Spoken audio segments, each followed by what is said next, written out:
Welcome to the 5G Podcast. We're glad you're here. We hope you enjoy our conversations about God, guns, games, goals, and gastronomy. Now sit back, relax, and enjoy this week's episode. You can tell me about your morning that you were... Yes. You were tempting me with it. We postponed a little bit. I'm like, actually, how did I say it? I had spontaneous plans. Yeah, because you normally film at 9. Uh-huh. And it's now 11:10. Spoilers, it's 11. Revealing all of our secrets. The episode just came out. Whoa. So, I had work off yesterday, because as we'll get to later, I'm starting a new job, so I'm in my 2 weeks, and so I'm just using up my PTO, because there's nothing left for me to do at work anyway. So I was like, I'll just take Friday off, have a long weekend. And then my little brother is leaving soon on a church mission to Brazil. So he's also, I think this is his last week at work. And so originally I was just gonna, hang out with him yesterday, maybe go to some game stores or something, look at some Warhammer or some Magic, whatever. But then my oldest brother, there's 4 of us brothers total. My oldest brother messages us yesterday all on Discord, us 4 brothers together. He says, hey, you guys want to get together for a little LAN party tonight and play some Baldur's Gate? I was like, that sounds like an awesome idea. Yeah. So totally just out of the blue, yesterday night, we all went over there, played Baldur's Gate 3 for like 10, no wait, let me count. Yeah, like 8 hours straight. Jeez. And then crashed for a couple hours and woke up and then played for like another 2 hours this morning before my little brother had to go to work. That's hilarious. It was awesome. It was so cool. Like, super spontaneous. Everybody was just like free on a Friday night, which was cool. I think my wife a ton. We had already done like a date night in the day because I had work off, so we went to IKEA and did some fun furniture shopping adventures or whatever. And so yeah, I gave me an excuse to get Baldur's Gate 3, so that's the tie-in to the show, not just me bragging like, yeah, LAN party was sick, but we talked a lot about reviews of Baldur's Gate 3, I think last week or 2 weeks ago. My personal review, it's an awesome game. It's really fun. That 8-hour stretch did not feel like 8 hours. Really? And we're only like level 4. Oh my gosh. And you can get up to level 20? Level 12. They actually capped it because like the max levels in D&D are like a little too OP. A little too chaotic to have in a video game when your wizard can summon like meteor storms. So they capped it at level 12 to kind of keep it a little more balanced. So we're like level 4 after 10 something total hours of playing, and it's my little brother and my oldest brother already had it, so me and the middle brother had to buy it. But even those two were just like, I have never seen this encounter before, like this random little side quest, like there's just so much to do. And it was a blast with 4 people, because you're allowed up to 4 people in your party, and if you want, you can use the NPCs that the game provides. But if you have 4 humans, you can all just make your own character and play your own character. So we'd like come across the NPCs who are supposed to be in your party, and we're like, nah, we don't care about you. We don't need you. There were a couple that would be like, yeah, go hang out at our base camp. And then there was one girl that we like literally never talked to. I was listening to a podcast yesterday. They were talking about Baldur's Gate, and apparently the customization they took like way far, where you can customize like everything down to like your genitalia. Yes, you can pick. It was like default, and then it goes through like penis A through D, and I'm like, I'm fine with the default. That's just average for me, thanks. I heard that D was like a massive horse dong. It's funny. It's weird, but I heard you can also like have sex with anything in the game if you want. If you try hard enough, you can just like bang anything. Probably. I think the best way to do that would be a bard, because then you're charismatic. Classic, yeah. Everybody wants to sleep with you.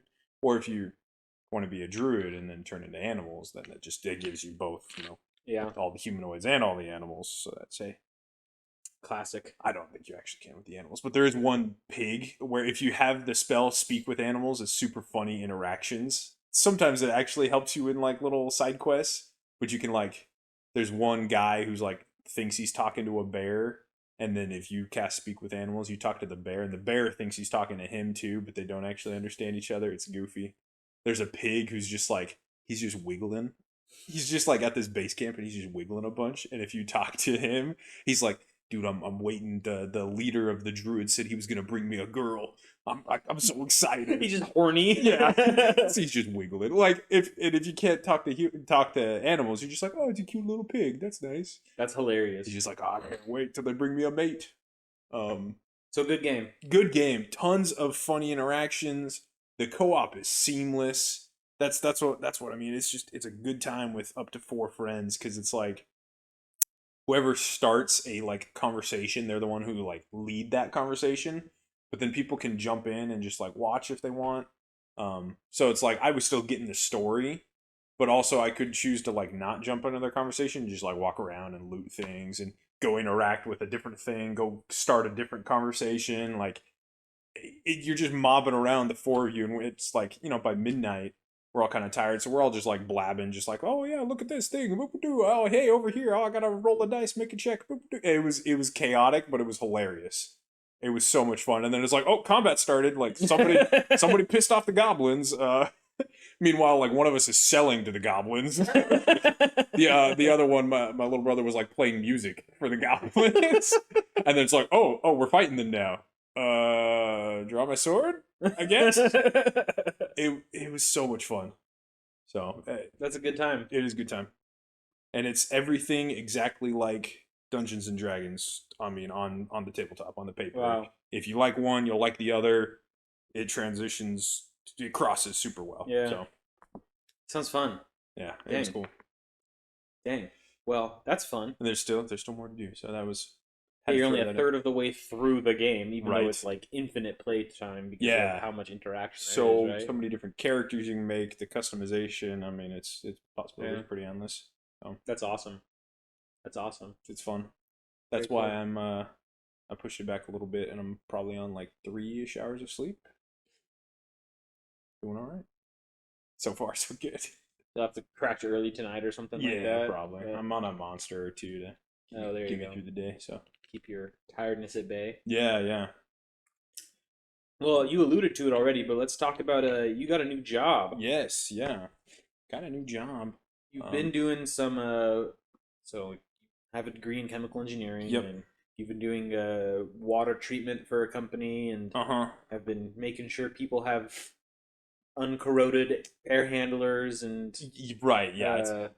Everyone cooling towers, and everyone knows HVAC because it's like every home unit has air cooled.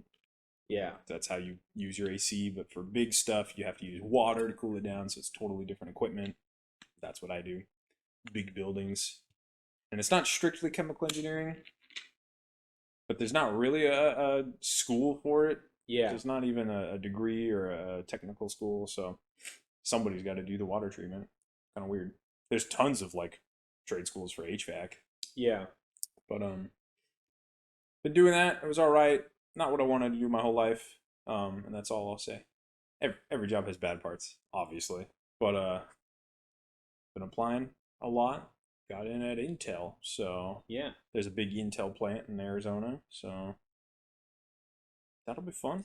And this place, you probably aren't going to have, well, at Intel, you're probably not going to have as many accidents as you had at... Yes, yeah, probably. I think the funniest story, I mean, maybe you can tell it better, but from my side, you texted our group chat, or us three, me, you, and Caleb. Yeah. You texted it, and you said, hey, is it a bad idea to mix a male and a male end of an extension cord? Like, cut an extension cord, or cut 2 extension cords and splice them together so there's a male end and a male end. Yeah. And Caleb and I are both like, yeah, that's called a suicide cord, bud. Like, don't do that, please. And by that point, it was already too late. I don't know why I was texting asking the question. Because I already witnessed what happened. I wish I would have been recording or something because it was hilarious. But you gave my background. I'm a chemical engineer. It's the reason I'm not an electrical engineer. Me and electricity don't jive. It was my least favorite class in college. Like, mm-mm. I wanted the least amount of things to do with electricity. But this job naturally does a little bit of mechanical, electrical, chemical. And my background is all construction and business sides. Like my degree is construction and facilities management. Right. So you would know extension. I mean, cords, I took protocol. electrical classes and safety classes and all that stuff, right? So. And my job had some on-the-job training, but it's after that you're kind of on your own, unsupervised, and we do so much that you can't possibly train for everything, every little thing. Like, oh, a valve broke, figure out how to fix it. Well, this one was figure out how to get power to my controller, otherwise I can't do anything. So yeah, it was weird. It was an old site, and I was like, okay. In my brain, my chemical engineer brain, I was like, extension cords transfer power, right? You see where I'm going with this? It starts simple. They transfer power. I know there's power in this outlet, and I want power to this box. But this box only has a female coming out. So I need a male going into that box, into this box. Perfect. Male to male. Done. Transfer power. That's not how it works. No. At all. No. I don't. No. They call it a suicide cord, obviously. Because it goes. Which was hilarious. That I somehow survived that. So it's funny that I can laugh about it. I didn't get shocked or anything. Maybe I plugged it in the right way first. Like the no power first and then that one. Or the other one. Whatever. But, yeah, totally. Just and blew the fuse, which was fun. Because then that was my next adventure, my next foray of like, how do I replace a fuse? Was it a fuse or a breaker? It was a fuse. I had to go get a little fuse like at the Home Depot. Really? Yeah. Okay. I don't think I tripped a breaker or broke anything like that. It was just the fuse in my controller. Oh, you didn't even trip the breaker for the main circuit? No. Oh, interesting. I don't think so. Someone would have told you. Yeah, exactly. My contact, the guy there on site's pretty lax. He's like the only facilities guy there, and he's pretty chill. Yeah. I don't think he cares most of the time, but it was fun. I showed up one time and he had a dead pigeon in his cooling tower just floating in the water. And I said, "Hey, you got a pigeon in your tower. I don't know if you knew about that and wanted me to take care of that if you were gonna." And he goes, "Oh yeah, I know." And then just straight face, just looks at me. I'm like, okay. All right, well, I'm out of here. Have a nice day. It was very odd. There's a dead pigeon. Did you know about that? Oh, yeah. Okay. So, all right. It's not my side. I just work here. But yeah, suicide cords, fuses, electrical stuff. That's fun. Stitches. Yeah, that was another one. So like that first story is an example of like get training on things. This next story is also training, but it's also proper use of tools, which is very important. So and we do weekly training on this. I have heard this one a bunch of like it kind of seems like monotonous of like use the proper tool for the job, but it's like I don't know, if I'm half a mile away from my truck, which is 4 miles away from the nearest Home Depot, and I know I don't have the right tool, and I got to get this thing fixed right now, I'm just going to try to find a way to jury rig it. It's not great. That's more or less how the blue-collar world operates, though. Just like, fix it, get it done, maybe come back to it later, and use the right tool or polish it up, use the right tape or something. Electrical tape solves a lot of problems. Yes, exactly. So that's been sort of my mantra, because I'm handy enough with tools, but I'm not amazing by any means. And so in this job especially, I'm like, with a pair of channel locks, I can solve most anything. So it's, electrical tape, channel locks, maybe a knife. And in this particular instance, I had, long story short, I had plastic tubing that was leaking. And this plastic tubing pumps chemical up into a water line. It pumps bleach, so it's like not chemical you want to be getting on yourself. And it was weird. It was like up in the air because the water piping is up in the ceiling basically. So I'm up on like a 15-foot ladder anyway. And I don't know if this liquid in the tubing is water from the back feed or if it's chemical going there because bleach is like the same freaking color. But it's leaking anyway, so I gotta cut it and replace it. And I don't have. Well, I have tubing cutters, which is a special tool to cut tubing, but like the normal like 3/8 inch tubing that I'm used to working with. I didn't have like a big pair of tubing cutters, which because it's already a weirdly specific tool. I wasn't gonna buy the big one, but this tubing was like big, like inch diameter tubing, and so I couldn't cut it. It wasn't big enough. So I was like, well, really, I just need to like split it, and then I'll just peel it or rip it or something. You know, it's still a knife. At that point, a normal pocket knife or normal utility knife would have been more effective. So I was trying to, again, on a ladder up in the air. I'm trying to like use the tubing cutter, which is just a fixed blade at a weird angle at this point. I'm trying to use it as like a normal knife to just cut a seam along the tubing. And I remember thinking, I'm like, probably like this probably isn't the best way to do it. Like all of those sorts of thoughts were just like, this isn't the right way to do this, but whatever. Like, and it just, sure enough, immediately after that, it just slips and just slices my thumb, and I'm like, oh, yep. That was my first thought after that. It was like, oh yeah, okay, I did that to myself. I don't know, dumb. I knew that was coming. Like, and then after that, that's when the pain comes, and I say some obscenities and drop the tool. And luckily, there's an eye wash station there, so I'm like washing my thumb a bunch, and it just would not stop bleeding. But as luck would have it, I was working at a hospital up in the 3rd floor. So I go down to the 1st floor, like I think this is the emergency department even, and I just walk in. I'm like, hey, can I get some Band-Aids or something? And they're like, oh yeah, over there by the sink. Like, I think it was just receptionist. I don't know. So I'm there like washing at the sink, and I get like some paper towels or whatever. Some nurse comes by, he's like, "Oh, do you need anything?" I'm like, "Getting like some Band-Aids or like just a bandage or something would be great." And she just like throws me some stuff. She's like, "All right, cool, see you later." I'm like, all right. It was just kind of weird. I wasn't like freaking out. I wasn't freaking out enough, and I don't generally. Yeah.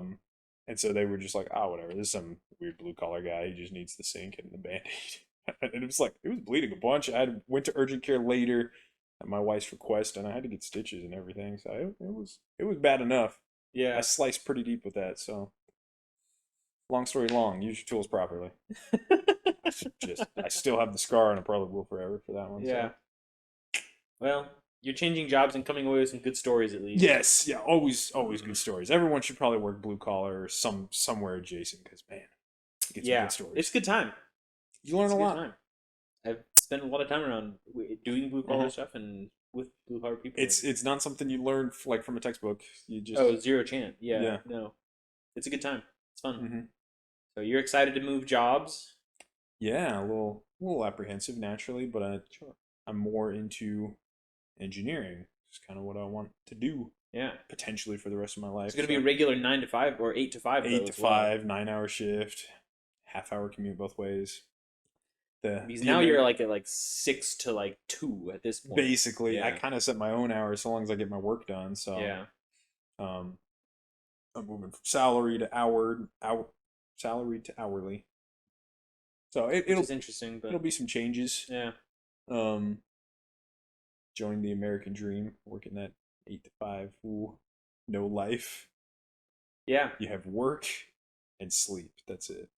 Yeah, it's kind of how I feel most of the time. Yeah, because I work 11-hour days basically with getting there. You have a relatively new job that's in your field that you were excited for, but you just don't have enough work, right? I have zero work, man.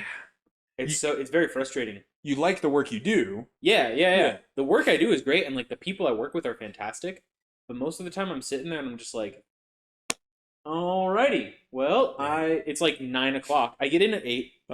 And I usually try to get in like 10 minutes early or so, but traffic usually amps that up. Mm-hmm. But so I get in and I'm like, okay, I've got emails, I got stuff to do, and then usually around 9:30, I'm like looking for something else to do. What's next? Yeah, which is frustrating. And some days I am busy. Some days I am busy enough. Mm-hmm. But like every day I'm like, can I just leave? Yeah. Like, I just, anyway. Yeah, I'm apprehensive. I mean, obviously, I interviewed for the job. I kind of know what this one is going to be, but you just don't know till you know. No, Like, exactly. I don't know if it's am I going to be working all the way up until like 5 p.m. clock out, or is it going to be kind of more chillax? Is there going to be lots for me to do and learn? Am I going to be just totally dead tired by 2 p.m.? Probably. Because I'd prefer like to start at 6. I'd way prefer to like beat traffic, wake up earlier. That's what I do anyway. So Yeah. I'm gonna be like tired and hungry at 2:30, and I'm like, oh, I still have 2.5 hours here. It's usually what I do. I'm like, freaking hey, man. Yeah. Because our day basically, at least for the department I'm in, yeah. our day effectively ends Like at 2:30. You can't do any more paperwork after that. Or Well, something? no, we can't send any more money out. That's right it, because yeah. I manage construction draw loans for people that are getting draw loans, right? Yeah. So I have to review their projects and plans and stuff like that. Send them the checks. And then I suggest to my boss, sure. hey, I think we should send them this much out of what they've requested. They review it and send it. Yeah. And then my boss is like, oh, yeah, this is a good call, and sends that money. Or she's like, oh, what about this, this, and this? And I'm like, I don't think it's necessary. And she's like, well, I disagree. And I'm like, okay.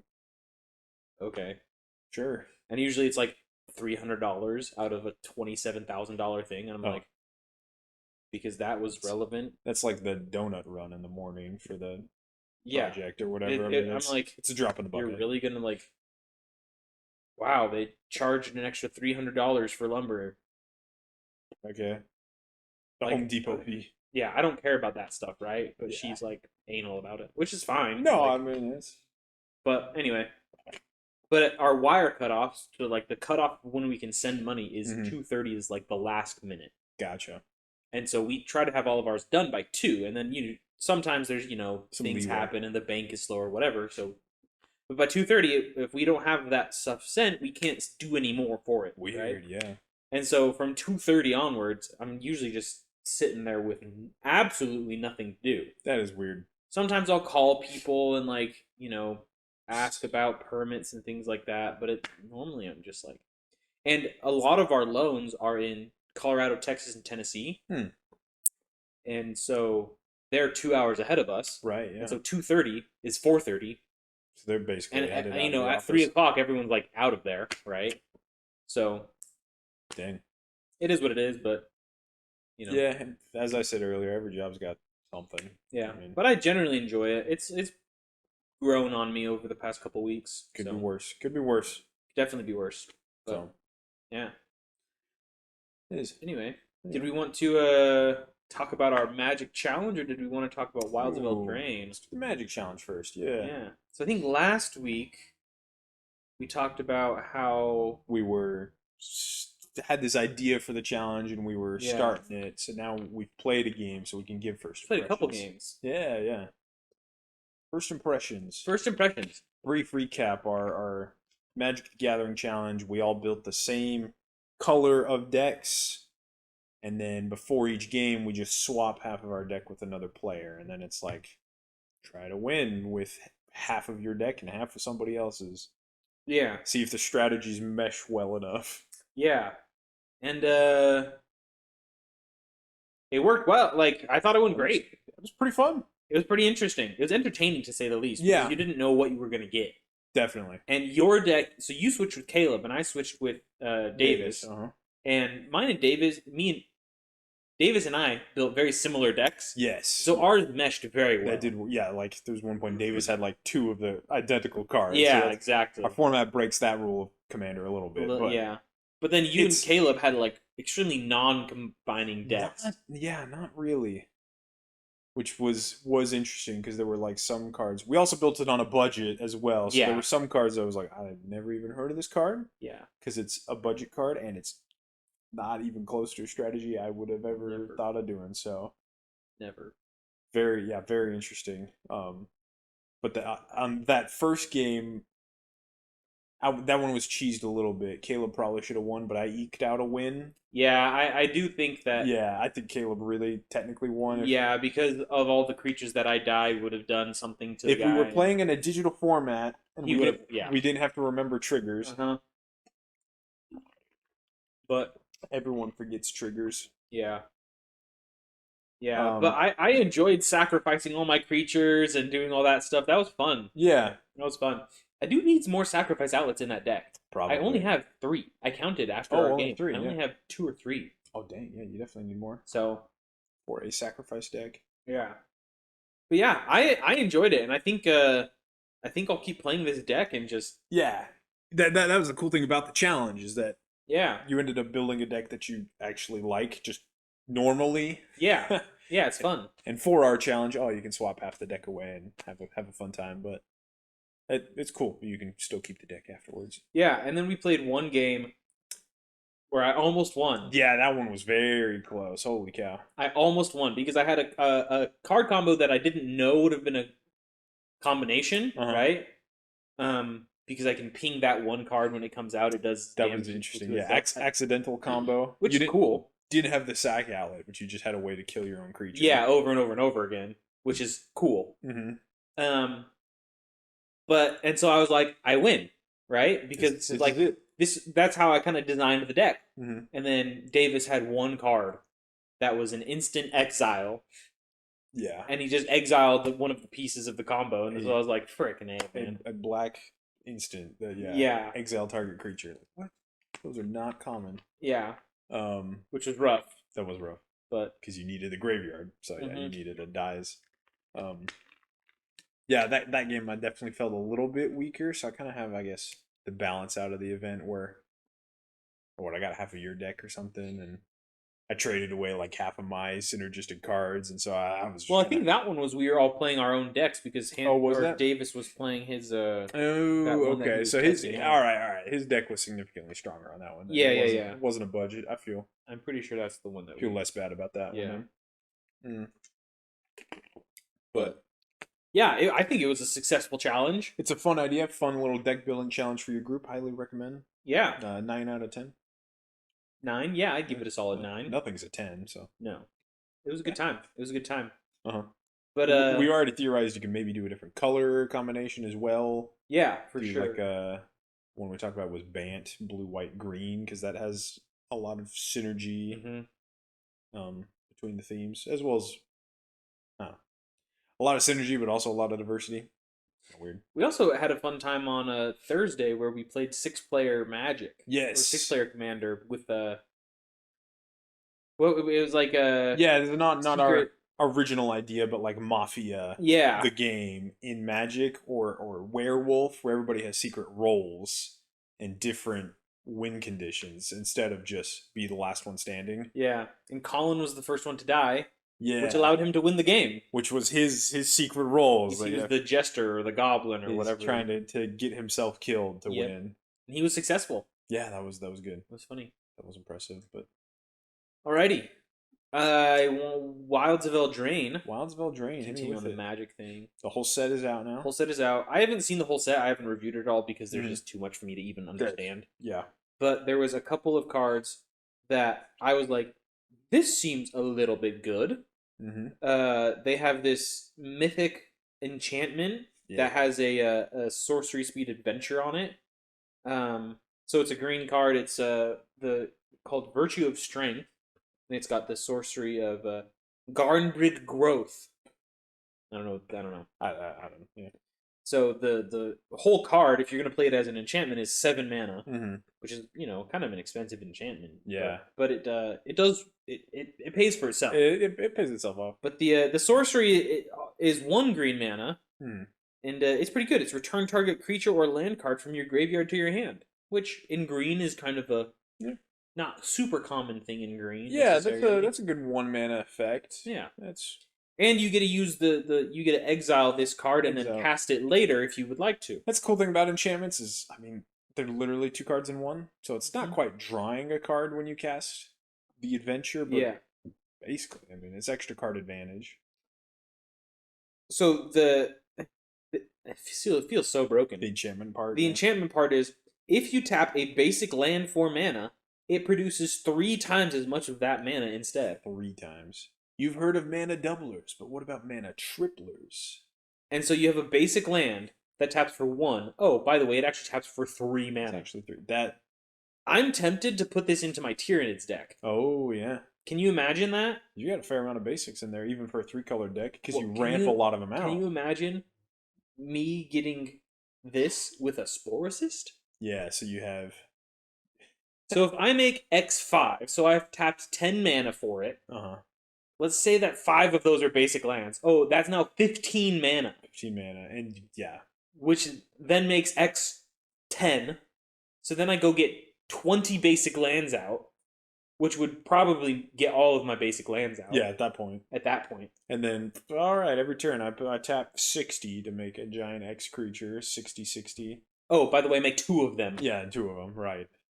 That's pretty good. Yeah, normally with those types of effects, they try to quote-unquote balance it, because they'll say, like, basic land, or they'll put extra green pips in the cost. This one's only 5 and 2 green, so it's not that hard to do in a multicolored deck. No. And like most I guess I can't say most, but there's a lot of like competitive commander out there where they don't use any basic lands at all in their deck, or maybe like 1 or 2. Yeah, but like for the average commander player who uses basics because they're free, tripling your basic, it's really good. And again, that pays itself off. If not that same turn you cast it, definitely the next turn. Oh, for sure, easily. So you gotta almost gotta be careful. There's a fair amount of like 7 mana do nothing cards, so you gotta be cautious with that. But yeah, you can totally just close out the game in a turn or 2 after that with triple the mana. Easy. Especially if you have like an X creature spell that comes out with has an ETB trigger. Another creature that came out. I don't know if he actually came out. I don't know when he actually came out, but his name is Knickknack Opie. Okay. Ouphe. Oh yeah. I don't know if that's how it's actually pronounced. What my brother and I, we always say oof because it's funny. Oh yeah, big oof. You've heard of this guy, Knickknack Oof? No, but oof is like a random weird creature type. Yeah. From previous Magic, and they always hate on artifacts. So I'm kind of curious to see what this guy does if that continues the trend of. No, so he's kind of interesting. He's very specific, but he would go well in my Shishuru deck. Shishuru, okay. So he's a 1/1, no, naturally, but then he has a. What color is he? Just pure green. Oh, pure green. Okay. He's not a legendary either. He's just a creature, right. An oof. But he's an X and 1 green pip for his cost, and he's a 1/1. Then he obviously enters the battlefield with X 1/1 counters on him. Pretty standard. But then, when Knickknack Oof or Ophi or whatever enters the battlefield, reveal the top X cards of your library. You may put any number of aura cards with mana value X or less from among them onto the battlefield. Oh. Then put all cards revealed this way that weren't put on the battlefield at the bottom of your library in a random order. That's really good. Right? Casting a bunch of free auras? Right? Sick. Like, that'd be super dope. Wow. I don't have a deck for that right now, a commander deck for that, but I'm always thinking about it. Shishuru, man. An aura deck. Like, because Shishuru, if an aura enters the battlefield, you get the 2/2 token, right? You get the 2/2 token. Yeah. And so if I make and it's a green-red deck, so it has a decent amount of ramp in it. I usually get a decent amount of mana. And so you just tap out, and then leave up whatever mana you want for like a little combat trick or whatever it is, right? And then, if you make X what? Let's say 10, for 10, example. yeah, 10 is like kind of high roll, but still extremely reasonable if it's later game. Yeah, 10 mana. What are you happy to get off of the top 10 cards? You're gonna get some lands. Like, I'll be content with even 2 free auras. Yeah, like you're still getting a 10/10 body. You're getting 11/11, an 11/11 body, 11/11, 2 auras, and then in Shishuru you're getting 2 extra 2/2 spirits with menace. Yeah, maybe 3 auras even. Like, I feel like there's a possibility you totally just whiff, but yeah, if you build your deck around it, I mean, you shouldn't be whiffing. I mean, and it's variable with the X cost. So even if you only have like 5 mana, X is 5. If I get a 6/6 and a free aura, that's pretty good. Yeah, for 6 mana. And you maybe like mill some like land, or not mill, but get some lands to the bottom of the deck. Yeah. If your later game, you might not need them as much. You want to draw some value, not just a land. Filter out those lands. Yeah. Yeah. It's not bad. It's not bad. I'm tempted to buy it, but the oofy. Anyway, those are my cards. Nice. Did you want to talk about any of the ones that you've seen, or did Yeah. One briefly. One last new card, and then talk about the other stuff, the reprints. But the last new card is the blue mythic rare enchantment. So you mentioned the green one. They every color has the adventure enchantment in this set. So this one is 4 and a blue, so it's 5 mana enchantment. I'll get to his effect, but the adventure is 2 mana, and it's instant speed, copy target activated or triggered ability you control. You may choose new targets for the copy. That's pretty okay. It's usually pretty good. I won't even say like, oh, in blue decks. I'm like, not every deck. Every deck has good activated and triggered abilities you'd like to copy. So yeah. Then the enchantment half is a virtue of knowledge. It's called. So if a permanent entering the battlefield causes a triggered ability of a permanent you control to trigger, that ability triggers an additional time. Interesting. Yeah, so all of the ETBs, all of the enter the battlefield effects. I should put that one in my Tyranids deck too. Of any permanent trigger twice. Any permanent. Previous effects that have done this are usually only like creatures. Yeah. Or only creatures and artifacts. Yeah. This one can do enchantments as well, which is pretty neat. I feel like that is going to make some broken decks. There's already... Well, so there's a lot of... they call them enchantress decks. Generally, they're green, white. But it's based off of some of the oldest cards in Magic were called like enchantress of whatever. And it's whenever you cast... or whenever an enchantment enters the battlefield under your control, draw a card. And so you just play a ton of enchantments, you draw cards. It's like, oh, whenever you cast an enchantment, you get a land into play or whatever. Like, so you can do enchantments entering the battlefield to get more card draw, more life or whatever. Like, or just creatures and artifacts as well. Like, your creature enters with X/1/1 counters, you double that. I mean, depending on the wording, some of them are weird. Or like your Ravenous Trigger. When it enters, you draw a card. You draw an extra card. There's a lot more than people think that are like entering the battlefield triggers. I think it's pretty. I keep going back to Spore Assist. Yeah. Because it would double the amount of mana I can get from it. Yeah. Right? Effectively, yeah. It would double its Ravenous trigger. Mm-hmm. And then it would double my commander's ability as well. Yeah. Yeah. So I would get 3 Spore Assists out, 6 cards, and 3 times the mana that I would get from... That's like a lot of mana. It's a lot of freaking card draw. That's 6 factorial something or other. I don't know. It was a lot. Because I would get...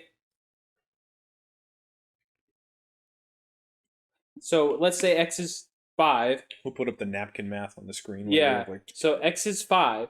Mm-hmm. So I would get 3 Ravenous triggers. Yeah, because you have 3 token copies now. Plus 3 more Ravenous triggers. Because it would double it. Mm-hmm. So that's 6 card draw. And then when they enter, they each go get 5 lands. 5 lands, so that's 15. And then you double that. 30. So, I mean, that would take all of my lands out of my deck. Yeah. All of my basic Every lands. basic land gone. Yeah. Easy. Yeah, so this enchantment, it's pretty good. It's 5 mana. Doubles all of your enter the battlefields, and I think it goes in probably every deck that can run it. I mean... That can run blue. Yeah. I have a blue... like combo deck with wizards that's built around enter the battlefields, and it's all creatures, so I don't necessarily need this one to do all my permanents, but it still is pretty good. If I'm trying to like dig for a combo, I have a lot of like enter the battlefield, draw a card, or enter the battlefield and then I go search my library for a card. Oh, I can do that twice, so it's a double tutor on the creatures. It's good. So yours is better than mine.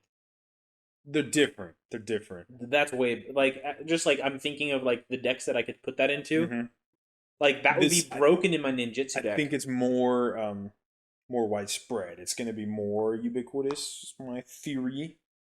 But the green one is no doubt strong. Like mana tripling is not common. No. So The other cool thing to talk about, and just in general, I don't really have any one specific card to mention. I think we mentioned last time, Wilds of Eldraine is a standard legal set, but in booster packs, they're reprinting old enchantments from Magic's history with cool new art. The whole set of them have like fancy like fairy tale art, and then they're actually doing some of them, maybe not all of them, have like anime art too. So there's different alternate arts. People like anime. I don't know who's into that, but but back to the point. A lot of the enchantment reprints are really good. And I believe you're guaranteed one in each booster pack. And there's some uncommons, but even the uncommons are pretty good. Like they're usable enchantments in the commander format, which is what we talk about. That's what matters. Like the high end, some of these mythic rares are really good. Talking about doublers and triplers, I think they've reprinted. They're going to reprint rather because the set's not out yet. Almost every like token doubler, which are really powerful, really expensive enchantments, because everybody wants to double their tokens. Yeah, for sure. There's tons of strategies that use that in Commander. So there's doubling season and parallel lives, and then there was like one of the random green one I'd barely heard of, Primal Vigor.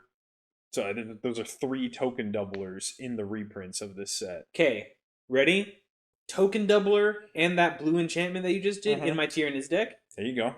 Because then double tokens, double enter because the it creates a token copy. My commander creates a token copy, which would double. Jeez, okay. I'd have to double check the wording on your commander. Yeah, that probably should double it, but yeah. Well, because it's an activated ability, and so the next time you cast. Well, so it's the next creature you cast using this mana. You create a token copy of that creature. Yeah.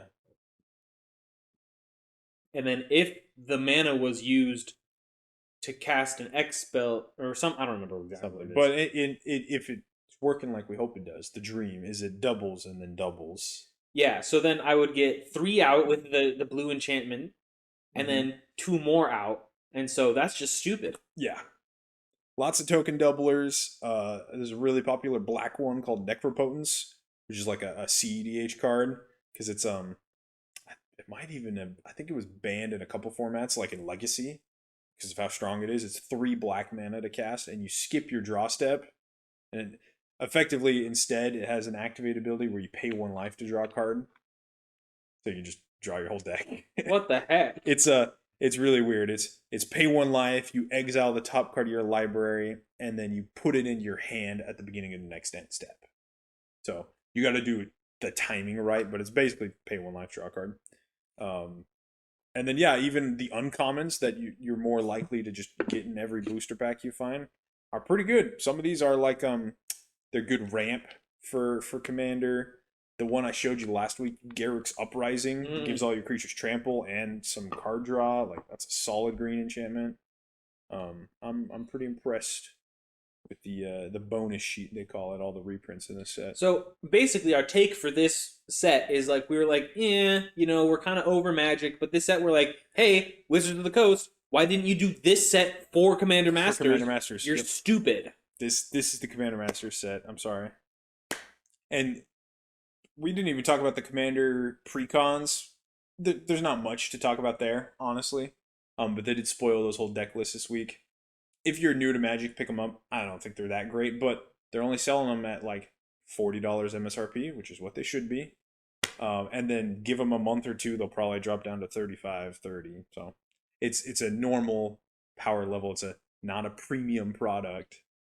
And $40 is a great entry point into a hobby. So. Oh, for sure. And they're I haven't looked at these deck lists either, but all of the precons that I've bought, which is all my decks except for 2 at this point. 2 now. So I'm at anyway, they're all function extremely well. They're all good. They play really well out of the box for a new player. I mean, most of them are more complicated than I thought they would be. Yeah. They have more interaction than the surface level. Yeah. Again, I kind of skimmed over the new decks. They had, I think, 10 new cards, same as the Commander Masters. And And if I had to pick a complaint, I don't remember there being any particularly huge like reprints of value for old players to buy them. But it's a $40 deck. I'm not complaining. It's fine. Yeah. It's not like this is Commander Masters. This is for you Commander players. Like, ooh, we're gonna do premium Commander decks. No, this is much less egregious. So yeah. So, Wizards of the Coast, you're stupid, but also good job on this set. This set did a good job. For all of those Wizards of the Coast employees that watch this. I was about to say admins, but that doesn't make sense. Yeah, no, they're not running a server. No. Yeah. Anyway, I still don't know if I'll spend any money on this set. I'm kind of firm on the boycott, but for sure. I still like reprints. Sure. Don't get me wrong. I'm not expecting everybody else to join me on the boycott. So I love seeing reprints of good cards, and some of the new cards, some of the new commanders we talked about, pretty cool. I might print them out on my printer. So. There you go. Yeah. Just do exactly what Wizards of the Coast does. Yeah, exactly. We did want to talk about the last Magic thing for this episode. All right, then we'll get to real important stuff. Yeah, for sure. Yeah. We want to talk about the donkey cards because it's been like 3 episodes since we promised we would. I know, yeah. Go over them or something like that. And there's no chance anybody's Googled that on their own. Like we've kept zero suspense building. 0 chance. When we've getting tons of comments, our emails flooded. When are you guys talking about the donkeys? Gotta know. Yeah. Can confirm. Mm-hmm. So there's 6 donkey cards. That's the big reveal. You can do maybe a donkey commander deck with 6 donkeys. None of them are legendary, so. Oh yeah. No, but they are. There's changeling commanders. Oh, that's true. So you can do any tribe actually. That's fair. There's a couple of those, which is nice. Yeah. So there's 1 in each color, and then an extra 1 in red. For whatever reason. And it's 5 colors. It's perfect. Yeah. So let's I'll just go in order. Yeah, do you wanna like give me their names first, or we'll just Yeah, I'll give you the names. Yeah, sure. So the blue one nice. is a donkey wizard creature type. Nice. Donkey wizard. Mm-hmm. He's a smartass. Oh. The green one is a donkey shaman. Okay. He's fat ass. The red one is a donkey barbarian. Mm-hmm. And he's a dumbass. The dumbass, naturally. That's. The white one is a donkey townsfolk. Townsfolk. That's donkey townsfolk. What? And he's a cheap ass. Oh, okay. Yeah. And then the black one is a donkey zombie. He's a badass. Oh yeah. Sick. And then the other red one, the bonus donkey, is a donkey lord. He's red as well, like I said. Yeah. And it's Asquatch. The Asquatch. The lord of the donkeys. So their abilities are kind of fantastic. And for whatever reason, all of them have their power and toughness in half increments. In halves. Yeah. So Asquatch is a 5 mana for a 3.5/3.5. That's so dumb. And each other donkey gets +1.5, +1.5. +1.5. If you thought Magic was hard to understand before. Yeah. The art is like they have to shrink the numbers down to make it fit. Badass is 4 mana for a 3.5 and 1. Oh, okay. He's and you can pay 2, growl, and regenerate Badass. If you haven't caught on by now, these are from Unhinged. It's the joke set of Magic the Gathering. They're not like official legal cards, but I mean they are official. They're just not tournament legal. But Wizards of the Coast made these like 20 years ago. I want to get a set of them. Yeah. They're expensive now just because they're out of print, obviously, but they are hilarious. Just like have this framed. Yeah, it'd be super funny. The 6 donkeys of Magic. Cheap Ass is kind of great. He is 2 mana. He's the white one. 1 and a white. He is a 1 3.5. Oh, okay. So he's the opposite of the badass. Yeah. And spells you play cost 1/2 less to pay. That's really helpful. Yeah. That's 7 mana enchantment you were talking about before. Now it'd only be 6.5. Yep.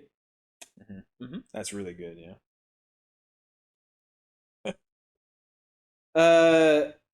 Dumbass is a 3 mana for 3.5/2. 3.5/2. Okay. And then at the beginning of your upkeep, you flip a coin. If you lose the flip, target opponent chooses whether dumbass attacks this turn. You know, that's actually like a real Magic the Gathering effect. Yeah, I would totally it is. believe that. That's not even a joke card other than the half. The art for Fat Ass is hilarious. Dude, yeah, isn't it like he's got a sandwich in his hand and he's just... Well, no, there's like mustard and ketchup stains on the card. On the card, yeah, and you can see his donkey butt crack. Yeah, it's weird. So he's 5 mana for a 2/3.5. He's not even that fat. Well, but then, Fat Ass gets +2/+2 and has trample as long as you're eating. And then they define that in parentheses. Said food is in your mouth and you're chewing, licking, sucking, or swallowing it. That's awesome. And then their flavor text is even better because it says, our lawyers say no matter how funny it would be, we can't encourage players to eat the cards. You hear that? Whatever you do, don't eat the delicious cards. That's funny. That's something else. There was one more. The smartass, right? Smartass, yep. Mm. So he's a 3 for a 2/1 and 1. 2.5 1. It's so hard to read. It is very difficult. Then it has this stupid magnifying glass that makes it almost impossible to read the card. It says, whenever Smartass attacks, name a card. Defending player may reveal his or her hand and show you that the named card isn't there. If that player doesn't, Smartass is unblockable this turn. Oh, okay. So that's like a reasonable ability. Yeah. It's kind of goofy because you just you pretend to be a smartass. Like, I know what card is in your hand. Yeah. It's pretty funny. Nice. But I think maybe, depending on how expensive they are, I might get a set of them and put them in a little picture frame and that'd be funny. Be really funny. Maybe if they're cheap enough, $1 a piece or something like that. Maybe I'll get all of them and make Christmas gifts for everyone. Oh, that'd be sick. Yeah. Here you go, you dumbass. Yeah, exactly. Or I'll print the poster. I'll print it as a poster. As a poster, yeah, the whole strip of them. That'd be really funny. I'm already got ideas. I'm brewing a new commander deck. It's not the first time this happened on the channel of oh yeah, it's a good idea. I'm gonna build that. Yeah. So you gotta get your that one. What was the one that was the snow creature I sent you? Yes. To replace Chiller Pillar. Yeah, and that's right. You sent the funny meme with what's his name from Boromir. Boromir from Lord of the Rings. That meme, is this? No, one does not simply replace Chiller Pillar. One does not simply replace Chiller Pillar. That's funny. He's the best. But I can do 5 color. They have I know there's at least one simple changeling commander that's every creature type, so he'd be a donkey. And it's just all of your donkeys get +1/+1. He's kind of basic. But then there's another cool one. I think his name is Morafon, where he makes you choose a creature type when he enters, and he's also every creature type. But then that creature type costs the colored mana less. It's got all 5 pips to cast, so it makes all of your donkeys cheaper. It's not bad. It's not bad. It would be fun, maybe not for commander because you can only have one in each one, but for a 60 card 60 or 40 card deck or something like that, it'd be fun. Because you could put 3 of each one in there. Up to 4. Up to 4 of each one. Yeah, there you go. You could get some real good consistency with your donkeys. It'd be very funny. Yeah, it'd be very funny. Dude, man, if you get 2 of the what was that? The cheap asses out. Yeah. Then your donkeys cost 1 less. Yeah, there you go. That's awesome. If you get 4 out, it costs 2 less. 2 less. That's so dumb. It's perfect. Yeah. Nice. But in Commander, you'd have to jump through more hoops, find ways to copy them or something. Yeah. It'd be goofy. It'd be funny though. It would be fun. It'd be funny. Anyway, do you want to talk about anything relevant in today? I feel like there was a lot this week in general. Here, we'll let's switch topics into something still light and fluffy, I guess. Sure. Before we get into the heavy stuff, we'll end the episodes with the heavy stuff. There you go. That's a good pattern. And we got AHSOKA. You have on our list here AHSOKA question mark. And last time we went over how I've been boycotting Disney for. Done with Star Wars. I'm done with it. Yeah. What do you got to say? It's still I know I'm so passionate about Wizards of the Coast boycott, but I still I want Star Wars to be good.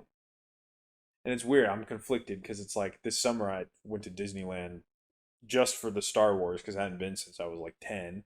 And the new Star Wars place is totally revamped. And that was really cool. The rides are fun.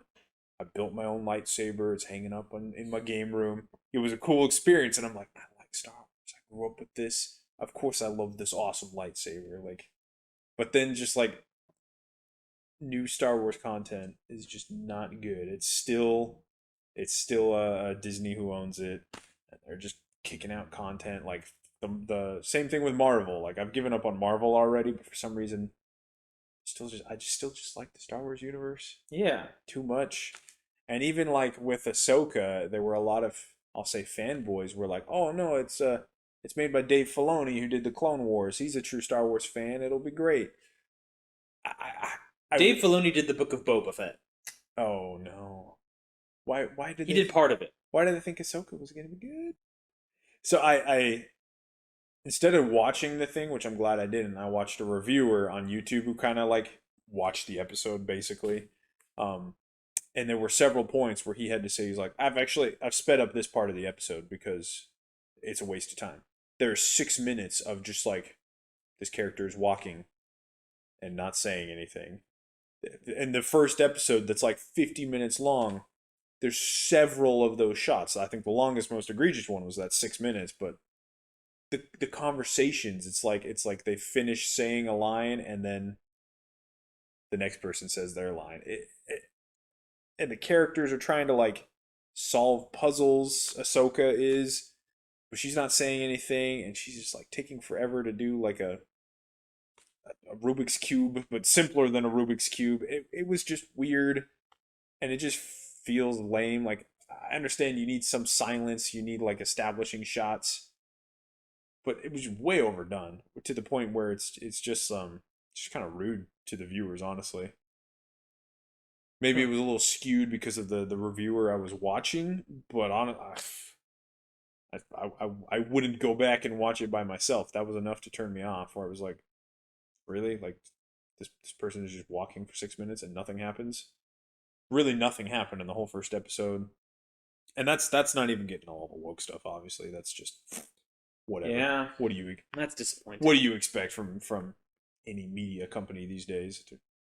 They have an agenda, so. But it was that was definitely the biggest complaint. It was just boring. It's just a boring show. Maybe it gets better, but episode 1 should grip you, should grip the viewer. Theoretically, right? Yeah, should maybe not your best episode, but interesting enough. Should be one of the best, I'd say. And it was just kind of rude. Just slap in the face. Yeah, there you go. Kick in the nuts. Right. Couldn't totally think of the phrase I wanted, but that all of those work. Yeah. Like, dang, that sucks. Yeah, I was never a huge Ahsoka fan, but I know a lot of people are. So I'm a fan of Ahsoka. She's a great character in the Clone Wars animated show. Yeah, she's a fantastic character in that show. And yeah, there was like one cool thing she did in the episode. I'll give credit for that. She's got the 2 lightsabers. She was like trying to get into the secret vault or whatever, and she just like shoots her lightsabers out and then like spins them around to make a circle, and then she just like drills into the vault basically. That's pretty dope. That was kind of cool because then later some droids show up and she just like does the same thing again. She like drops down back into the vault and they're up on the surface, and then she like does it from below them so the droids fall, and then she hops back up on top. I'm like, all right, that was kind of clever. I almost felt like a little Dungeons and Dragon-esque of like play with the terrain during combat. All right, I'll give him that. That was interesting. That's cool. But yeah, that's too bad. Done with Star Wars. They've lost me. Done with Marvel. Done with Star Wars. Done with Disney. Yeah, it's kind of sad because they used to be this powerhouse of, I mean, up until even like pre-COVID. Yeah, a couple of years ago. I guess maybe that's 5 years. 5 years ago, they were like stellar. Loved it. Loved it. Fantastic. And now they're just like, just ruining everything. Yeah, it's just boring. And they're losing tons of money doing it too. Yeah, from what I've heard. I mean, I don't know what their spreadsheet looks like. Their balance sheet looks like, but. And ultimately, that doesn't affect me in my daily life. No. But, yeah.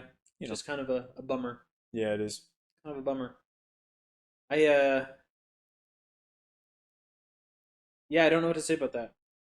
Yeah. You've already said it all, I think, on last week. So. That's fair. Well. No more Star Wars. Yeah, I don't think so. Not until they.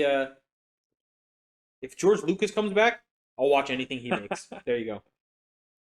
But yeah, until then, I don't think I'm gonna be participating in any Star Wars cultural events. Mm. Yeah. Anyway, I let's talk about the you put this on the list, so I'll introduce it, and you can give me your thoughts. And I didn't. Well, you wanted to talk about the Republican national debate. Yeah, that happened first the first debate that happened. Presidential candidate debate. Yeah, and there was 8 people. Well, that's part of my comments, but yeah, they were. I think there were like 3 people that talked, and then there were some random extras up on stage. I mean, no disrespect, but. And yeah, I can name 5. I can name 5 of them. You have 5 of them, dang. I was gonna give you 4, but let's see. Ready? So Vivek Ramaswamy. Nice, yeah. Mike Pence. Florida Governor Ron DeSantis. DeSantis. That's how he says it. Not DeSantis. Yeah. He puts the emphasis on that syllable. I hated that. That was horrendous. Yeah. I wanted to shoot myself through the ears. Ron DeSantis. Ron DeSantis. Nikki Haley, the female of the group. Tim Scott. Really? Wow. Yeah, I'm impressed. Chris Christie. And Chris Christie. Yeah, it's 6. Yeah. There's 2 more. There's the even bother. The New Jersey guy. Yeah. The Jersey guy. No. Chris Christie's the New Jersey guy. Oh, he is. Yeah. Oh. There's the New Hampshire? South Dakota guy? I thought Nikki Haley was South Dakota. No, she's South Dakota. She's also was a UN ambassador for many years. Arkansas former governor is Ada Hutchinson. Oh, that's right. Yeah. Guy, and then Tom Burgum or something. Burgum's his last name, at least. I don't remember where he's from. Some other zero clue who that is. He had bushy eyebrows. You didn't watch the debates, though. I did not watch the debates. I did not, because I could not give a crap about any political bull crap right now. I like politics. You know, in recent years, it's been a little. But I like politics. Is that your professional take? Is I like politics, you know, kind of growing up, but I enjoyed it like in high school when I kind of started to understand, and I was getting to like voting age anyway, so I was kind of getting ramped up about it. I'm like, oh, it was interesting. It's fun. I enjoyed following like campaigns and presidential races and on issues, trying to figure out how candidates lined up on issues. That was exciting to me as like a fun little hobby. And then my wife is like not into that at all. She couldn't care less. But I don't remember why we've done a couple, like, she tolerates my political ramblings and rants, or yeah most of the time. So we've actually, like, we watched the what was that, 2020 election, like we watched that night live together, which was kind of fun, because I was going to do it anyway. And then 2022, I don't know if we watched that one live. We just talked about it a lot that day because we were looking for Carrie Lake for governor. We were pretty excited for her, actually. But this time, getting to the gist of it, the interesting part at least, my wife asked me, she's like, oh, are we going to watch the debates? I was like, how do you even know there were debates on Wednesday night or whatever it was? She's like, oh, I've been watching this guy on TikTok. It's like, is it Vivek? Yeah, Vivek Ramaswamy. Yeah. He's reaching the TikTok audience. And so, for sure.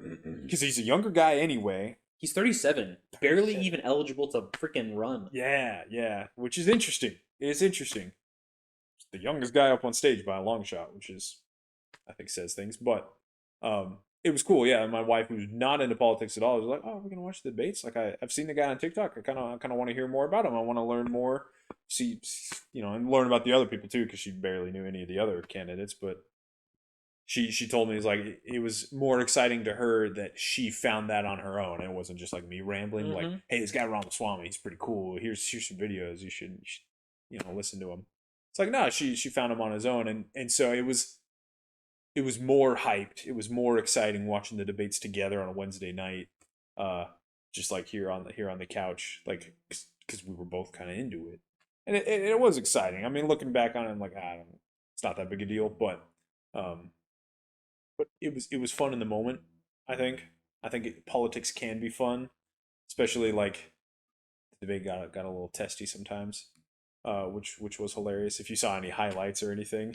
I saw like one or two things. Yeah. There was Vivek is cool. He's the only one who's not a politician. I say cool because we're young. He's totally appealing to us. Yeah, for sure. I don't know if you have personal opinions about him. I think he's pretty cool. And he starts off like one of the first or second lines he gets out is like, "Yeah, so unlike all these super PAC puppets up here on stage."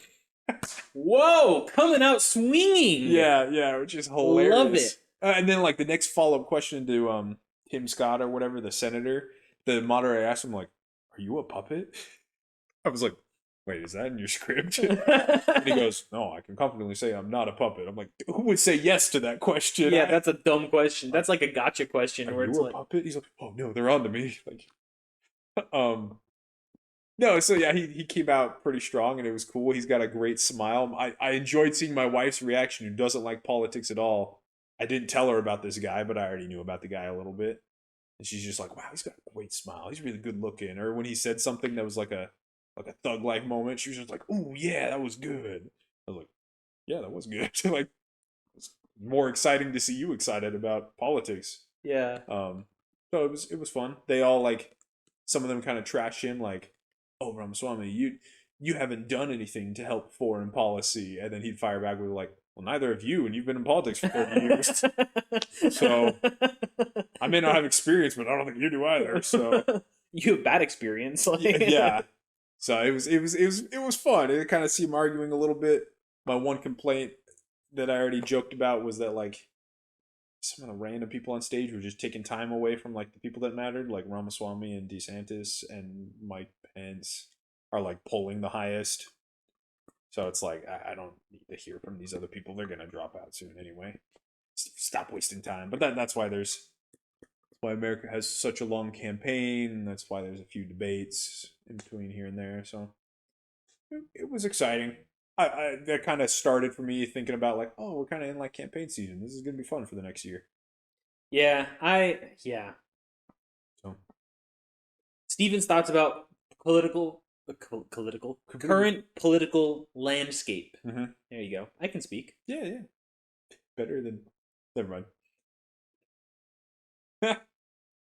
That's spicy. Trevor and his spicy inside thoughts. I'm in a politics mind right now, so. No, yeah, don't care. Yeah, don't. I've seen stuff about. I've seen Vivek on a bunch of podcasts, and just like clips of it. Right, I haven't watched any of the podcasts with him or anything, but I've thought about it. Yeah. I've seen a couple of podcasts with Robert Kennedy, but I think he's kind of dropped off in favor of Vivek. Which like is on social media. Yeah, because you would think he would keep going with that. It's kind of his. Well, I think he's trying to, but his shtick to hit younger people. I think he lost a lot of Republicans because I think a lot of at least like centrist or like he's fairly moderate. Yeah, but he came out and said something about abortion that a lot of people didn't like, and so I think that kind of like put a freeze on his campaign and things. Gotcha. But that was one funny tangent about the debate. They asked a question about what's your stance on abortion, boop-a-doo, and I'm like, why are you even wasting time on this question? This is the Republican presidential debate. Yeah. Like, no one's gonna win the primary by being pro-choice in the Republican Party. So no. Yeah, I don't know. I'm just kind of like, yeah. Like it is what it is, right? But at this point, I think we all know that Trump is going to be nominated. Yeah. Just because, he's polling, 60% or something like that? That's why he didn't even go to the debate. He was like, it's not worth his time. Yeah. And that's not uncommon for No. presidential candidates. Well, to do. and he did a freaking interview with Tucker Carlson. Did you see that one? Millions of views, like 100 million views in like the first 24 hours or something stupid like that. Yeah, it was ridiculous. I saw it the day after, and it was already up at like 80 million or something. Yeah, I didn't watch it either because frankly I don't care about that either. Like in Steven's political opinions, Trump was fine as a one-term president, but I don't want to see him elected again. To be honest, like big gun guy, right? Yeah. And what frustrates me is that Republicans, and this is not just a Trump thing, but Republicans are always like, we're the party of the guns and stuff like that. And the two like biggest Republican presidents ever, Trump and Reagan, arguably the biggest ones in recent years, have signed some of the most egregious gun laws ever. It's because, and it's like, Reagan was a California Republican.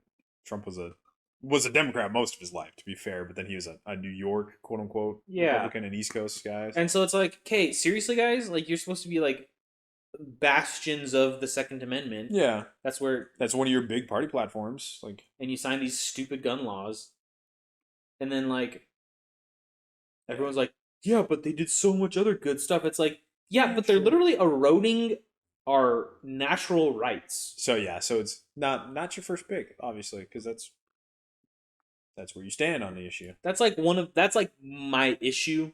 Yeah. If totally. Like I won't vote for a candidate that has either done or like plans on doing anything with guns. No, and I think like aside, for the sake of arguing, like I think you're wrong. I'm like, no, everyone's allowed to have like their one issue. Like I'm firm on this belief, and I won't budge. Like that issue, and there's a few issues where I'm like, if you can present a well thought out, eloquent plan about something, and you have, some sort of like pathway that this one thing will follow. Yeah. Even if I initially don't agree with it, but I can see where you're coming from and see where you're going, I can usually get like okay with that, right? Yeah. Like if someone was like, I can always respect it. I can't knock the hustle of like, okay, cool, that's a good plan you have, sure. And like I think the vast majority of politicians don't actually have the people's benefit or people's best interest in heart.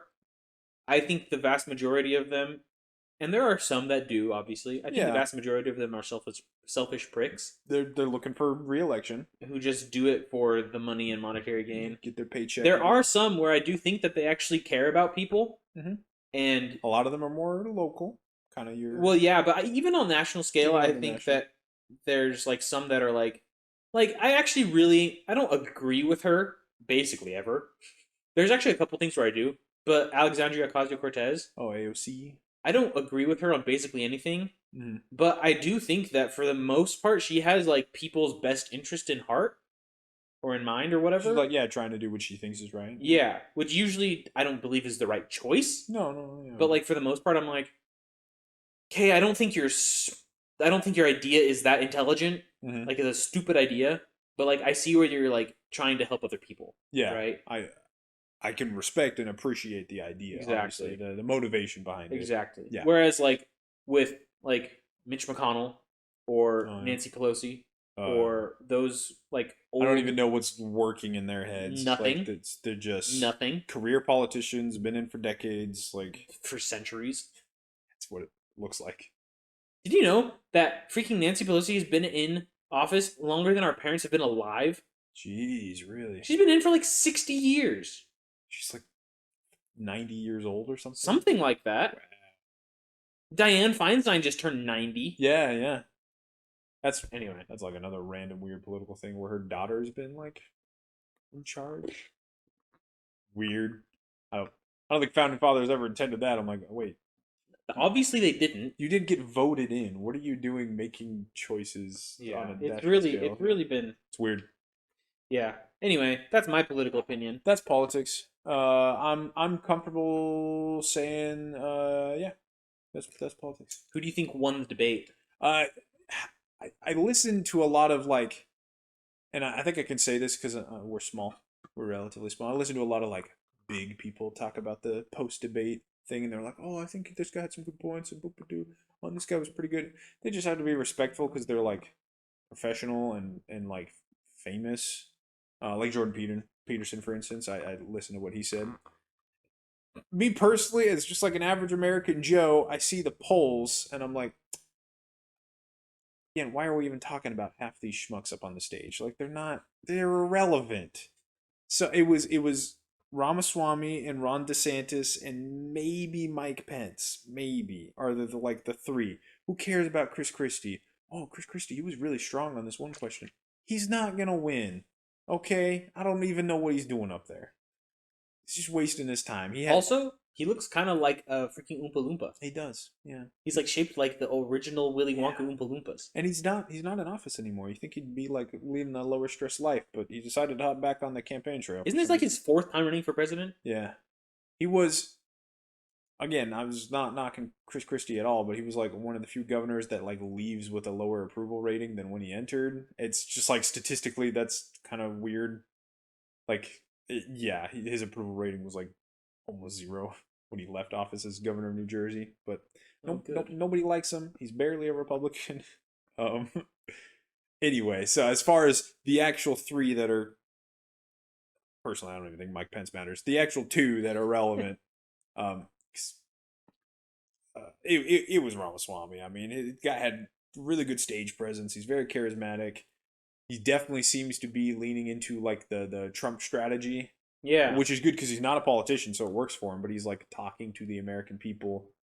He was really strong on like some of the family oriented values he was talking about. Securing the border is really important to us in the South here. Southwest, I should say. School choice he was strong on. He was firm on that. I liked his point was every school choice, he believes like, yeah, we should give the money to the parents, abolish the Department of Education because they're crap.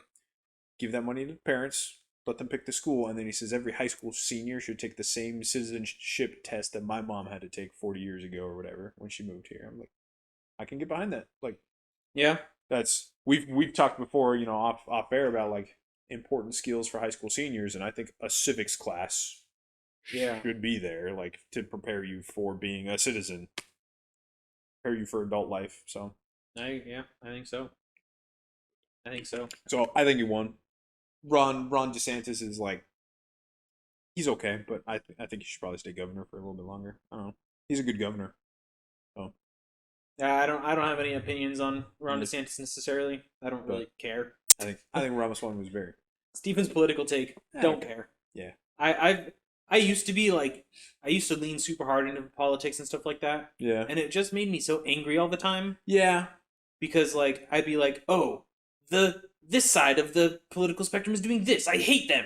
And then it's like, well, my side is doing this, and I don't like that. Why are they doing that? And it's like, because you're just a person. Yeah, and I've always been like more libertarian. Yeah. Where it's like, just leave me alone. Just leave me alone. Like, I don't care if you're gay. I don't care if you're trans. I don't care if you're bi. I don't care if you're whatever you are. Whatever. I don't care if you identify as a lizard. If that makes you happy, fine. Right? Like, I do not care. As long as you're not, like, forcing me to do anything or infringing on my ability to function as I want to, whatever. Yeah. I leave you alone, you leave me alone. I don't care. We're chill. And that has kind of taken me down a rabbit hole of just like, you know what? I think the government just shouldn't exist. Yeah, I definitely, and I don't think I was the only one who feels this way. Since COVID, I've totally just been like, what is the point of the government? They did nothing. Well, besides lock us indoors. Oh man, let me tell you, COVID was the best. Yeah. I loved COVID because it didn't change my life at all. Yeah. I still went to the grocery store. I still did whatever I wanted to do. There was just less people around. Yeah, there was no traffic. Zero traffic. Zero. We drove from Utah to Arizona and saw like one other car. That's awesome. And gas was like $1. Yeah, it was cheap for at the beginning there for a while. Yeah. It was awesome. It was. And like, I just lived my life, and I was happy the entire time. There's like a couple things where I was like, "This is dumb. I can't do this." They're like, "We're closed because of COVID." I'm like, yeah, okay. But like, Oh well. Yeah. Anyway. Yeah, getting to my point of our conversation, our discussion, I think was good. I kind of wanted just to end it with the like, almost anything can make you mad if you let it. Don't let it. You know, my wife was a good example. She was having fun with it. She's just like watching the guy on TikTok and liked what he said and wanted to hear more and how he interacted. Yeah. So, like, politics can be fun if you want it to be fun. It can also make you mad. So just don't be mad. Avoid that. But I think that translates to anything. Like, yeah, things can be fun if you make them fun. So Yeah, that's true. pop some popcorn, watch the debates, like with your significant other. It's kind of fun. I don't know. Are we out of time? What are we? I think we're at 10 minutes. Let me see. Well, in that case. No, we're at 30 seconds. Well, in that case, let me. I got one more thing. All right. It kind of goes along with the things that can make you mad, but are also can be really fun. All right, lay it on me. It's like conspiracy theories. Yes, I love it. So the Earth is flat, right? The Earth is definitely flat. We're already agreed on that one. Yeah, Earth is definitely flat. Don't quote us on that. And also, Antarctica is just an ice wall, and then there's actually other civilizations outside of the ice wall. I like that one actually. I'm okay with that one. I just saw that on TikTok the other day, and it was like hilarious. I had never heard that before. Yeah. And it's like, the ice wall. There's gaps in the ice wall, and then you can actually go through them, and that's where we get all our weaponry from. And I'm like, this is a fantastic theory. So, have you heard that they're pillars, actually? There's like, that's what's holding up the flat Earth, and I think that's like big ice pillars or something. I haven't heard that one. Yeah. My favorite thing to do, and I heard this from somebody a long time ago, when somebody's like, I don't know how often this happens in your day-to-day life, but you meet a conspiracy theorist, and they're talking about like their conspiracy theories, you just one-up them. Oh, yeah. It's hilarious. They're like, yeah, man, the moon landing was faked, and you're like, you think the moon is real? you just even more ridiculous over their heads. So my favorite, the most recent one that I've seen, which is hilarious. It's so funny. And for those listening that can't tell, I don't believe any of these. No, this is. So I do believe some conspiracy theories. There are some where I'm some like, of them I wouldn't say are conspiracies. That's true, but this one is hilarious. So the Hawaii is burning. Yeah, right. I think it's finally done now. Oh, yeah, maybe it is. I think, because last I heard they were finding some missing people. Yeah, I think the fires were out. So I think it's tragic, horrendous occurrence. Everything that happened with governments and people and whatever, it sucked for everyone. And there was bad decisions. Anyway. The fun part, though. The fun part is that there are people out there who are looking at pictures of the fires and noticing that everything is burnt except for, like, blue things. Blue things. So like there's like blue cars and like trash cans. What? Like recycling cans or whatever, right? Yeah. And like beach umbrellas. Like a blue house that it like went around maybe? Yeah. That's wild. And like beach umbrellas where like the chair underneath the beach umbrella is like melted and the umbrella itself, which is like cloth, is completely okay. But the chair is like plastic. Like that's a little bit harder to burn than fabric. Exactly. Cloth. That's the thing. But, and so but the chair was white. The theory is that it was all created by a laser, and because lasers can affect light or colored things at different in different ways, and so it'll burn like yellow and red and like that type of fabric, and then it won't burn blues, but then it'll also burn greens and blacks and things like that. I'm curious because purple is right next to blue on the visible light spectrum. But the proof of this that they show on TikTok. Yes, the proof. Oh, it was proven on TikTok? Oh, even yeah. better. Oh, yeah. You know it's accurate. They go, what they'll do is they'll have like this like person going like explaining lasers like in the background, like in the sound. Yeah. And then they'll show like pictures of Hawaii, how it's burned, and it's like all the blue stuff is like, and I think they changed the color correction so it like appears like black and then like super blue, and you're like, oh. I don't think umbrellas look like that normally, but it'll be like the blue thing or whatever, and then they'll have a video right after all the like slideshow pictures of someone with like one of the laser, like high power laser things that are normally like pretty powerful, right? And they'll have like these different colored pieces of like napkin or papers, and they'll like go through it and it'll like burn the red one, it'll burn the yellow one, it'll burn the orange one, and then the blue one just sits there and smokes a little bit. And then they'll go to the green one and it'll like catch on fire or something like that, and they'll go back and it's like the blue one's like doing nothing. It's so funny. That's the proof right there. It's yeah, I believe it 100%. Man, I want to see the one guy who saw the fires coming and he knew that already, so he just like wrapped himself in blue bubble wrap or something. Yeah, he put recycling bins around his house. Well, but so what they think it was is they think it was a laser weapon From space. from Antarctica. No. They think so. They think that from the flat Earth Antarctica. It's all connected, Steven. So what they think is that there's a massive one of like the scientific labs there is like a laser weapon. Wow. And it's like a Death Star laser type thing where they can just like focus like cosmic energy beams like to certain points of the. But not to the blue. What do they think is the motivation? What did Hawaii do to deserve that? Like what? All right, Hawaii, you're gonna get Death Starred now. It's so funny. It's so funny. That is wild. Yeah. It's so funny. And they're like, yeah, this was all a big government. And there's like, here's the proof of this. And it's like, yeah, but what's the reason behind it? Why would the U.S. government just like well, some people think it was the U.S. government, but there's also Chinese research centers. Obviously. And so it was obviously China that decided just to like laser Hawaii. Because that one I'm believing more, yeah. And then I saw some guy. That wouldn't be the first time an East Asian country has attacked Hawaii. Yeah, except the Japanese had like a reason. They're like, we need to get rid of their boats. Oh, great. Hawaii, like, China was just like, yeah, we need to get rid of 200 people. Just this one island in particular, not even like all of Hawaii. And it wasn't even the island with the military on it, I don't think. Maui. But not the blue stuff. That stuff can stay. Well, our laser doesn't work on blue stuff anyway. Yeah, exactly. Yeah. Where's the motivation? It's like...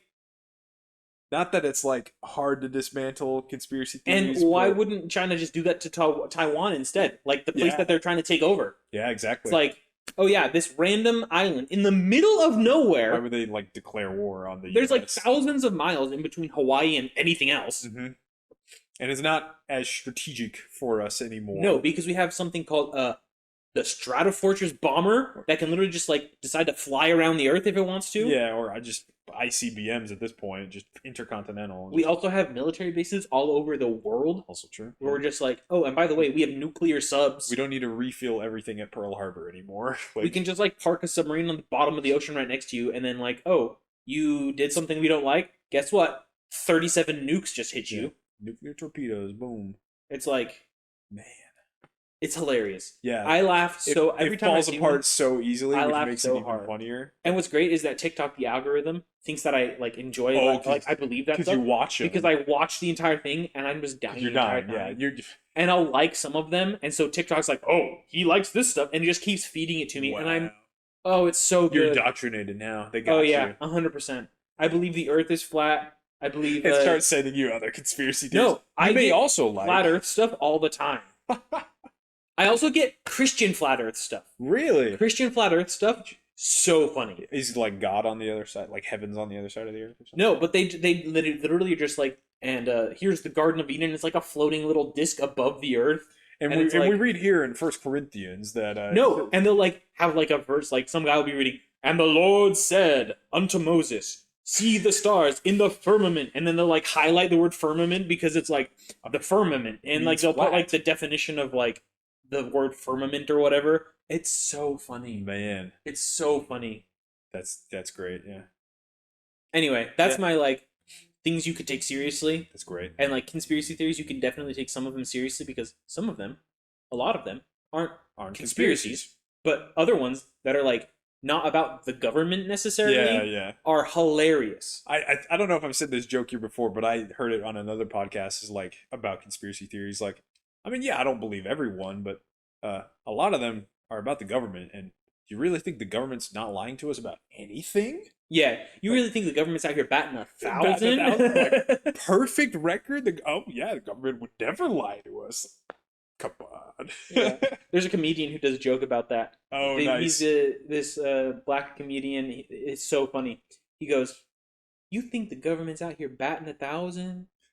They ain't lying to us at all. He goes, let me tell you, I've got 2 boys, and I lie to them sons of bitches all the time. That's a good point. It's a good point. So funny. Yeah. It's so funny. Conspiracy theories, man. You gotta try like one-upping them. Maybe in the TikTok comments, you can start like feeding the algorithm, make them think that you're even crazier. They'll feed you. I'll like start throwing in like scientific words or something like that, so they think I'm like actually like. Just be like, bro, that wasn't the right shade of blue. You gotta try indigo because it's in the rainbow, man. Yeah, or like it has like this specific wavelength frequency or some bullcrap. You start trying and like sonic resonance of of blue is like make it sound 300 official. megahertz less than the sonic resonance of like, dude, it could have come from Alaska because they don't have the nuclear power capabilities to power the laser. It clearly came from the South China Sea or whatever. I don't know. Exactly. Yeah, just so funny. Ridiculous. So funny. Nice. I think next week we'll have to go over my AK. Yeah, you'll have to. Is it totally built, or it's going to be totally built by next week? It's going to be totally. Well, I think it might be totally built by next week. Awesome, cool. If the part comes in. Well, if we don't do a whole gun episode next week, we'll at least talk about that because that sounds rad. Yeah. At some point in the future, we'd like to do a whole gun themed episode, and we think that would be enjoyable. So. Show off our guns. Show off some guns. Talk about them. Explain what I did to all my guns. You have your gun building stories. We all have gun shooting stories that are fun. My wife's a relatively first timer, so we can share that. That'd be interesting. Yeah. Good tips and tricks for people. How I got into shooting because it's like my life now. There you go. Yeah. We got at least an episode's worth at some point in the future. For sure. So. Alrighty. That'll be fun. Sounds good. Next time. On the 5G podcast. Yes. Quiet. There she is. Bonk. Thanks for watching this week's episode of the 5G podcast. We hope you enjoyed. As always, feel free to like, comment, and subscribe if you enjoyed this content. We're available on all social medias, as well as you can watch or listen to us on YouTube, Spotify, and Apple Podcasts, wherever you get your podcasts. Again, thanks for watching, and we hope to see you next week. Thanks.